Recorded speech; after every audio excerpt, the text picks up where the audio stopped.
అమ్మ దీవెన శైలజకు స్వాగతం. నా సబ్స్క్రైబర్స్కి అందరికీ శుభోదయం. Please like, share, subscribe my channel. కొత్తగా చూసే వాళ్ళైతే సబ్స్క్రైబ్ చేసుకొని చూడండి.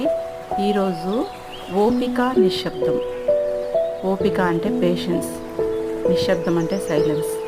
ఓపిక ఉన్న వ్యక్తులు మానసికంగా దృఢంగా ఉంటారు. ఎలాంటి సమస్యలు వచ్చినా తొనకరు, వెనకరు, ఏ విధమైన తొట్టుపాటుకు గురి కాకుండా ఏ విధమైన ప్రమాదాలు కొని తెచ్చుకోరు.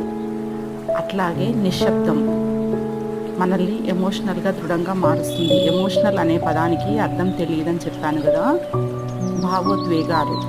అది నేనే తెలుసుకున్నానండి, ఎవరు ఏం చెప్పలేదు, నేను ఆలోచన చేశాను. అదే మనిషికి ఓపిక ఉంటే ఆలోచన సాగుతుంది. మనకి లైఫ్లో చాలా ఇంపార్టెంట్ ఓపిక, నిశ్శబ్దం. మీరు కూడా ఓపికతోటి ఉండండి, అన్నీ సాధిస్తారు.